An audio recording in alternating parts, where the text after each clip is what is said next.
Hey, how's it going, everyone? Carlo here from All You Can Board, and as always, I'm here with my cousin Dylan. Although if things look a little different to you, if you're familiar with the channel, it's because this time we are finally at my house for the first time ever. Dylan has brought his equipment over because this is part 2 of our 5 games you would steal video. So this time Dylan has come over to theoretically steal 5 games. Not theoretically. Well, yeah, we were talking about it in our last video. He's not actually stealing games, but it's just 5 games he would steal. Yeah. Yeah, welcome here. Thanks. Yeah, my first time here. My first time in your games room ever. Yeah, right. But I did vacuum the cat hair off the felt table here because my cats are always sprawled out on this thing. That's commitment to the craft. Yeah, exactly. When you vacuum the cat hair off the felt. Not for when you have friends over playing games. No, that's not worth it, but for this specifically. I do it for the people. I do it for the people. Yeah, I'm excited to steal games off your shelf. I like being on this side of the coin rather than the other one. I'm a little nervous to see what you steal, but tell everyone, what's the are you looking at it the same way as me? I know when I went there, you were talking about like how you didn't expect me to take into account like the financial aspect. You were very financially sound with your decisions. I did not take into consideration financials at all, but I also don't think that there's any small ones or inexpensive ones on my list. I honestly didn't look at price at all. So that's my guess. Okay. I debated very briefly just stealing Agricola as the first one just so that you couldn't have it in your collection and then you'd have to buy another Uwe Rosenberg game, and I would just convince, and then for your birthday or something I'd buy you Feast for Odin. Right. Yeah, I briefly considered going that route with my criteria, but you know, there's other games I want from your collection. So yeah, no, I just picked the games that like I really want and that I might even at some point buy myself one day. Okay. That it would just be easier without me having to buy them, just to steal them from your shelf. So okay, fair enough. Yeah. I was gonna propose something before. I have a whiteboard here where I wrote down my 5 guesses as to what you're gonna steal, and I was gonna suggest that if I somehow nail all 5, that you would have to admit on camera that Agricola is better than Feast for Odin. Okay. Because I think you mentioned that of the ones I stole from you in the video that you were expecting I think you saw 3 of them coming, but 2 were a huge surprise. Yeah, so I figure if I nail all 5, like there's like 100+ games here, right? Like that's pretty crazy odds. So if I get 4 out of 5, I think you should still have to at least admit that they're at least equal. I don't expect anything for 3 correct guesses or fewer than that. Here's what I'll propose. If you nail all 5, I'll admit that Agricola is a better game than Feast for Odin. But anything less than 5, you have to admit anything that Feast less? No. I think if I go, that's the way the stakes work. If I go 0 for 5, maybe. No. If you go 0 for 5, 2, 1, or 0, and you have to admit. How confident are you in your picks? No, I'm not that confident. That's the thing. I second guess myself. It has to be 0 or maybe 1. I don't like this wager. Okay, fine. The wager's off then. But I do want to see your picks at the end to see. Okay, yeah, I will hold them up. I'll hold them up after. Okay, sounds good. Okay, I'm gonna steal my first game. Okay, you ready? Because it's one that's super close to me, so it might even hit you in the back of the head as I steal it. So the first one I would steal is this bad boy right here. I wasn't sure if you were gonna have games on this that you haven't even played yet. Well, right? why not? No, that's fair. I would go buy a game I haven't played, and I get to steal one I haven't played. I guess I had Arkham Horror. So the reason this is on my list is because I've actually wanted to play this for a while. Can we like get our heads in here with it for at least for a little bit? I think so. Yeah, and so it has a bunch of different aspects that I really like. I honestly have never actually sat down and read the entire rulebook to know exactly what I'm getting into. I just know that the mechanics, the look of the board, the theme, everything checks all those boxes. I love the polyomino type pieces that they have on there. I think this is the one that has that really cool resource system where you get trolls in like this pyramid structure where like your resources waterfall down, like how you collect them or whatever, which I think is super cool. There's just a whole bunch of elements that I love about it, and I have like literally thought about buying this multiple times. When the Kickstarter campaign was on for the Fall of the Mountain King, I briefly considered getting in and doing the Fall and the Hall just as a way to like finally just take the plunge. So yeah, it's been on my list for a while. As soon as you got it, I knew I was going to at least play it at your place.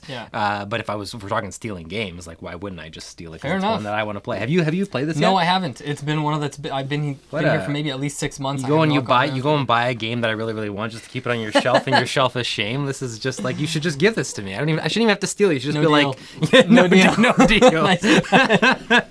know what the deal would have been. I love the box art too, and like everything about it is really cool. So it's got the shared interactive board that you're building on, whereas a lot of other polyomino games are doing your own little puzzle. Exactly, and the table presence of the entire thing is super cool. Like, I just love everything about it. So based on what I've seen it, and I haven't even played it, it's just one of those ones that like I buy games all the time I haven't played from online orders and stuff like that. This would definitely have been on the list, and now if I'm stealing games from your collection, it can just end up on my collection. So, fair enough. Well, we'll have to play it soon then. Yeah, sounds good. That is my Nice first pick, one. nice pick. Hall of the Mountain King.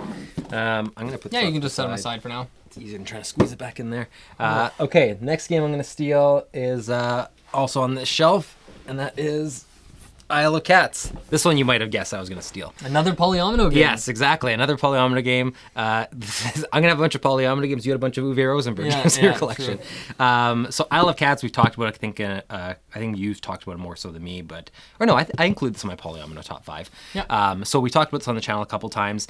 It's a really, really good polyomino game. I'm really a big fan of polyomino games. I have a ton in my collection, and so it's a genre that to earn a spot in my collection, and for me to want it, it really has to do something to either do something to set it apart from the other ones, or just do what it does so well that I prefer to play it over ones I already have, right? It's the reason that New York Zoo doesn't do anything wildly different than other polyomino games, and yet I want to play that one all the time because it's almost replaced other games in my collection because of how good it is. I love cats. With building your polyominoes out on that ship with the different colored cats and everything, and the different rooms. I just love that. I love how they integrated the cards into it as well, and how you select your cats and everything. I love the theme. I'm more of a dog person than a cat person, which is like we should do a video on that too. You can't come into my house and say that. Yeah, you should. This is why you put your cats outside. You can't hear the. They would definitely be up here scratching your face off if they heard this right now. But like the artwork and the way that they've implemented the theme is super cool. There's like the storyline that kind of like is even explained in the rule book and ties into stuff like that. Like I just like the little polyomino pieces. I'll put up some B-roll we've taken of this too for you guys to see. But I'm just a big fan of the game. Every time I've played it, I've thought about buying it myself, but again, whenever we have a game between us in our collection, it's always one of those reasons where we're like, well, I could buy that, but I know I'll also just play it at Carlo's, or I'll play it at Dylan's or whatever. There's enough games out there that we also want to play that we don't have between us that it's like, I just play it when you go to whoever's place. But for sure, it's a great game. I think it's a really good pick. This would be one that I would just steal for the sole purpose of basically being able to play in game groups where you're not coming. I can ask you to bring it essentially, right? Like I could borrow it, but it'd just be easier to steal it and have it on my shelf. So that's why it's on the list. And it's like I want to say it's I was gonna say it's a heavier polyomino.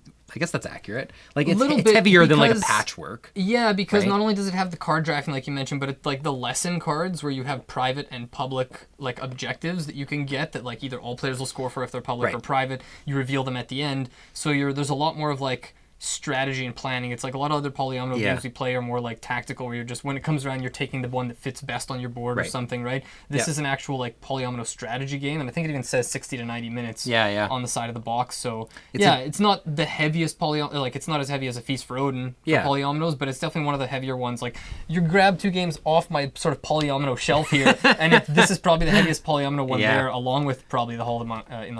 And what I like about that, and I think is interesting in general for anyone wanting to build board game collections, especially with like genres that they gravitate towards, is that if you have multiple games of a certain genre, let's use polyomino as an aspect or as an example, and they have like scaling complexity, like you just said, Feast for Odin and Isle of Cats on one end and the other end being polyomino. That's such an easy way to introduce people to board games, because like say you introduce someone successfully with Patchwork, right?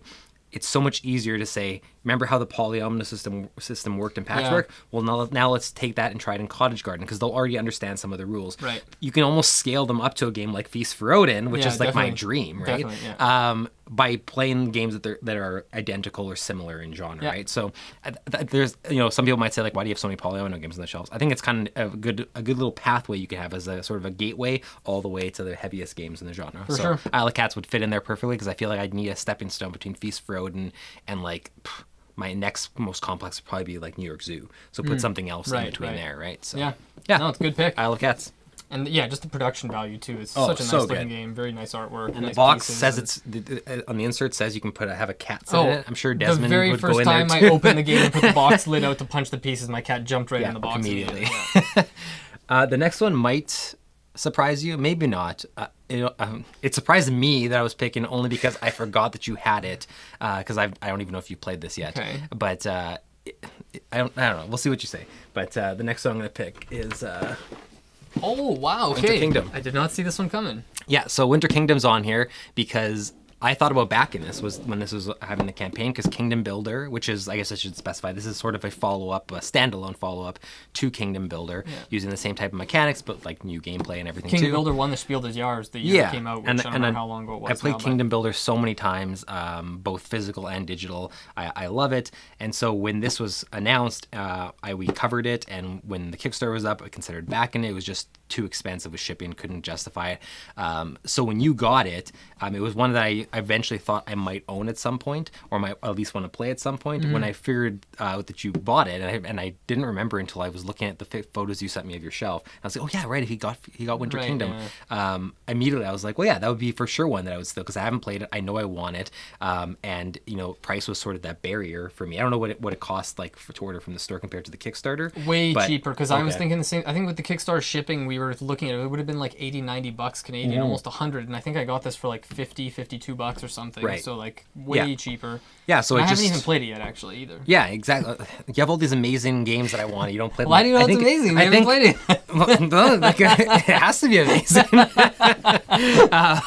No, but like all these games that I want, you're just buying them, putting them on your shelf just to taunt me, essentially. Right? It was to taunt myself, too. But no. Honestly, part of the reason this is sad here is because there's one person I know who has played as much Kingdom Builder as me, and it's you. Yeah. And so I want to play this with you so that we can do a comparison video on our channel one day comparing this to Kingdom Builder. You have a way. I'm realizing that you have a way richer Shelf of Shame than I do. Oh yes, because I've gone. I used to have a really bad rich Shelf of Shame, and now I think the only game on my shelf that I haven't played, it's both of ours, is that we haven't played yet, is Coffee Traders. Yeah. And where I'm like, I was looking at yours and I'm like, I feel like there's a bunch of games here that I either want or want to play, and I'm pretty sure he hasn't played. Yeah. Okay. So I think I looked at my collection the other day. I think I have about 105, 110 games right now, and I think there's about 30 that I haven't played. I know, and that's been over the last year and a half or more over the pandemic. I keep thinking like, oh well, eventually we'll be able to get back to having game nights and all this stuff. Just host Shelf of Shame game nights, and we'll just like knock off like 2 to 3 every night. Yeah, and the rule is you have to pick games from the Shelf of Shame that you haven't played. So we're slowly helping you chip away at it. I'm all game. Yeah, it'd be great. Yeah. But anyway, so Winter Kingdom is on there because I know I love Kingdom Builder so much. I'm fairly certain that even if I don't like this as much as Kingdom Builder, I will enjoy it. It's just from the angle of like a new way to experience a classic that I love. So that's basically why it's on here. It's tons of curiosity, and I'm fairly certain I will enjoy it. Yeah. I just don't know on what level. That's fair. And I think it's got a little more complexity to it than Kingdom Builder. There's a little more to explore. I think the rules are going to take a bit more to get into, kind of thing. But I'm very curious to play it. Yeah. That is my third one. That is Winter Kingdom. These are all new games too. I know. Isle of Cat. These games all came out within the last 2 or 3 years. Are you gonna steal any old games? I don't think so. Okay, the next one I'm gonna steal. This one might also surprise you. Maybe not. Okay. Is Summoner Wars. This is the 2nd edition, right? Yeah. Yeah. So another one on the Shelf of Shame. Yeah. For me. Unplayed. I think everyone except for Isle of Cats that I'm gonna choose, you haven't played. Okay. It's pretty funny. Now that I'm you'll have to tell me how they are when you steal. Someone has to play these. So this is on here because I honestly didn't know about Summoner Wars until you mentioned it to me. And then even I think after you mentioned it to me, it took me a while to actually like look it up and look into it. And when I did, it's a 2-player card dueling game with a sort of a board setup that you can move positions of the cards or the characters and everything that's on the map. And you and me obviously grew up playing Magic the Gathering, and we were playing card battling, dueling games in general. Still do to this day. I play Hearthstone, and anytime a new one comes out, I'm usually like at least interested in because of my history with it. Right. So this one interested me because of how popular it is. The way it plays is super unique in comparison to the other ones I'm used to, and the way that it sort of in the same vein as like Marvel Champions, where they expand on it by introducing heroes. Yeah. It's expandable, but from what I understand, you don't have to buy everything in the same way that you might have to like in Magic the Gathering to keep up with Standard or whatever it is, right? Like I think there's 6 base like heroes or whatever in the base game, but you can buy. I think there's like up to 12 or 14 or maybe even more if you go buy the expansions or whatever. Right, and this is the 2nd edition, which means like they've all been released in the 1st edition, but I'm sure they're going to re-release them in the 2nd edition. But so I've just been wanting to get into this for a long time. It's a 2-player games in general obviously are very accessible if you are more accessible than a 4-player game because you only have to have one person come over, right? Right. The theme is not something that everyone's going to necessarily gravitate towards, right? Like you're going to have someone that enjoys battling, enjoys competitive games, enjoys that sort of fantasy-esque thing. But I know enough people who would be interested in it that I could easily get this to the table, just like someone coming over to catch up, be like, throw it in a game of Summoner Wars. Yeah. I don't think it takes very long to play either, and it's one game. It's a type of game you want to come back to. Obviously, try different heroes, combinations, the replayability, the theme, the gameplay, like everything speaks to me. So when I found out you bought it, I was super eager to play it. Yeah. Carlo didn't invite me over to play it, so I'm going to just steal it from This his is one of the ones on my shelf of shame that I want to play the most and Yeah. like the soonest because I've heard it described a lot as like card-based chess. Right. Because you have the board where you're moving stuff around, but you're only moving stuff around when you play cards that let you move your units, and some can like summon other units that come out and move around the board. So it's very like a chess-like game, but based on the cards that you play, and because you have those asymmetric powers, it just seems really cool. I can't wait to try this out with you. Yeah, so that's why it's on the list. I'm fairly certain I'll like it, even if I don't get like fully into it, like in the same way I got into Marvel Champions. I know that I'm going to enjoy it enough that I'll want to come back to it in the same way that like I even go back to Hero Realms to play, and that's a like that has expansions and heroes that you can add on to it and everything. But even that simplistic style of like two-person card battler interested me because of my history and everything with it, right? So, and I'll say one thing quickly about this as well is that there's an online, I don't know the website, if I remember, maybe we'll put it in the description of the video, but there's somewhere online where you can buy the base game. I think it's literally like $3 to play this online. Apparently it's really well implemented. I've heard tons of people have tried the game out on there, and then you can pay like, another $2 to get a couple more heroes unlocked or factions or whatever. So if you're looking to try this out before buying, I know it's maybe been out of stock some places too. Definitely check out the online implementation for this because I've heard it's really, really good. Yeah, it's out of stock because people like this guy buy them and put them on the shelf and don't play it, right? Deprive actual players from experience. Yeah, but I'm culling games too. I'll have another curating my collection video eventually. Are you ever going to call games that you haven't played just because? No. I have to at least play the game. Okay. There's no way. No. I don't buy games just to be a collector. I buy them to try them. Some of them I know I'm not going to keep long term. I just need to try them out a bit first. But yeah. Oh man, just razz me on these shelves. I'm kind of now curious. What is that fifth game? So the fifth game is one that, I think you might be surprised that I'm picking it, but you're also going to be like, oh, that makes total sense. So the last game that I'm going to steal is Legacy of Dragonholt. And that's because I am obviously a huge fan of narrative and campaign style games. There's no question about that. Gloomhaven's one of my favorite games, if not my favorite game. I'm waiting on Kickstarters for Frosthaven as well as Oathsworn Into the Deepwood. I will likely and almost certainly back tons more because it seems to be something that's not going away anytime soon, these campaign style games.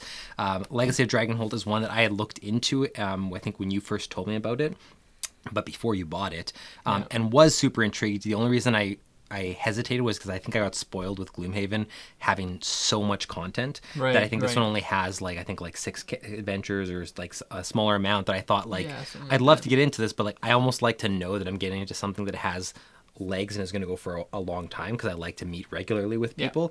And because I didn't know if there was going to be a follow-up, a sequel, whatever, I didn't want to like say, I'm going to have a campaign getting together for this, and then after 6 sessions be like, and that's all I have for you kind of thing, right? So that's literally the only reason I didn't get into it. So when you bought it, I was immediately intrigued, being like, okay, is either one, when is Carlo going to host a group for this and get us together regularly, or two, at some point I want to borrow it from him to be able to either play it solo or, get a group together as well. I don't even know a lot, and with campaign games, this is the case. I don't like to know a lot about like what I'm getting into with a campaign game. I like to know some of the new systems that are coming into play or things I can expect, but I'd like to sit down with the rulebook for the first time and really just start to like uncover what this campaign game is going to put me through. So I don't know a lot about even like the gameplay mechanics or the way it plays, which I didn't even know a lot about Gloomhaven before I got it into my hands. I just know that with campaign games, especially with fantasy settings, I'm usually like all in. Like I love it. So that was this was actually the first one that when I sat down to pick the 5, this was the first one I picked when I looked at the photo because I knew without a doubt it would end up on the list. You either better host a group for this sometime soon, or you better just relinquish this with the other ones to my collection. This is another one on the shelf of shame. As you know, I haven't played it. I thought it was 1 to 4 players. It's 1 to 6. I bought this mainly hoping to play it solo because for anyone who might be watching the channel or might not have heard me say this recently on any other videos, I recently became a dad. I've got an 8.5-week-old now, and basically I bought this as one of the ones knowing like I want to have a bunch of solo games on hand. This plays apparently the BGG says it's best at either 1 or 2. Oh, interesting. And it is apparently like it's very much a story-based game, like a narrative game. I think it says around the box a cooperative narrative adventure. Yeah. So a big thing is just you pick your character and you go through. There's like multiple books where you're like reading stuff and you make choices that then affect your character and you meet people. And I remember being sold on this by hearing it on the So Very Wrong About Games podcast. And I don't normally like gravitate towards like, you'll know that I don't think any other games on my shelf that I can think of that are like primarily like story-based games, like narrative games. Yeah. But I heard so many good things about this one. I've just been really wanting to play it for a while. So yeah, you know what? I think I'm going to start checking it out solo. And if I feel like, you know, there's something missing and I'd rather play it with someone, then I'll just stop where I'm at and wait until like you and I can play through it together. Yeah. And if not, I'll play through it solo. I'm sure once I get into it, like once you play these narrative games, they tend to hook you, and then you're kind of like, I have a feeling once I open it up and get into it, I'm just going to want to play through it. I'll leave it set up on the table till it's done. Yeah. So if I do, then I'll just pass it off to you and you can play it solo afterwards. I'm picking games that are already collecting dust.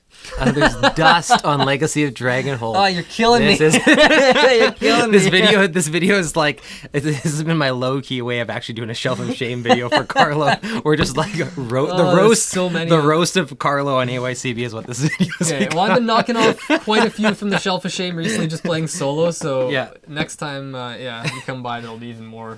But yeah, those are my 5 picks. The one that I came very close to including, and it probably would have bumped off either Winter Kingdom or maybe Alacats, I don't know, was Res Arcana.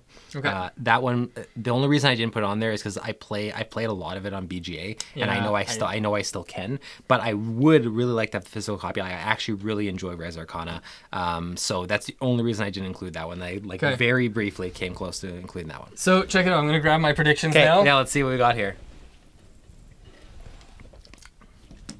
Number 1, Res Arcana. Okay. Thought you were gonna have it, and I knew right away it was a risky pick because it's on Board Game Arena. I'll let the people see first before I can see. Yeah. Number 2 was Babylonia. Okay. Yeah. Which I remember when we played it, you seemed to really enjoy it, but I knew it was kind of a risky pick. I came closer to including Blue Lagoon than I did Babylonia. Okay, fair enough. But like I thought you might be thinking of after I did mine based on like the finance. Like Blue Lagoon, you could buy for $30. Babylonia is like $60. I'm not talking about the financials here. I'm just like, yeah, you can buy 2 Blue Lagoons for Babylonia. You have to understand. I'm just focusing on my own happiness and how much pain it'll bring to you to have it out of your collection. Wow. So there was some spite involved, is what you're saying. Number 3 was Legacy of Dragonhold. Oh, so you did have that one on there. And okay. Number 4, Isle of Cats. Oh, nice. Okay. Number 5, Relics of Rajavihara. Which is another one I know you remember. I remember you saying in a previous video that like as soon as I'm done with it, you want to play it because it's the solo. And I think that's why I didn't include it, was because I know that I'm going to get to experience the whole game if I want to, like when I'm bored kind of thing. Whereas the other ones, I guess if you invite me over for Legacy of Dragonhold, then I wouldn't have to own it. But the other ones, I could play endlessly and still get a lot out of them. So I guess I only guessed 2 of the 5, Legacy of Dragonhold and the Isle of Cats, but I did have 2 maybes at the bottom that I almost... Summoner Wars I thought was going to be maybe on there. Yeah. Nidavellir was a risky pick. I remember when we played it on Board Game Arena, you seemed to really enjoy it, but I knew this and Res Arcana were both gambles because BGA. You can play them on Board Game Arena. Why would you come over and steal it from me, right? Yeah, exactly. Yeah, so, good predictions. I like that you got Legacy of Dragonhold. I thought that was going to be a tougher You know what? guess for No, you. I think I hesitated because I remember that you were interested in it when I first got it, and I thought, oh, maybe he doesn't. And then as soon as I remembered, oh no, it's got a campaign. Dylan's gonna want the campaign game, of course. Anything with a campaign, I'm hooked. I'm basically the guy who should be so ridiculously into Dungeons and Dragons, and yet is into every other implementation of like that owes it to Dungeons and Dragons that they exist, and I'm not actually that into D&D. But anyways, those are my 5 picks. Good predictions, and let me know in the comments which ones of those 5 you think I shouldn't have stolen, or which ones you would agree with. I'm surprised by some of your picks, but honestly, they all make sense when you put them that way. Cool. But yeah, I think the oldest game you picked was from 2019. What can I say? It's like every other... this whole industry is about all the brand new board games constantly. Fair enough. I think most of the ones I picked from yours are pretty new too, I think. But yeah. Thanks for watching. See you guys next time. See ya.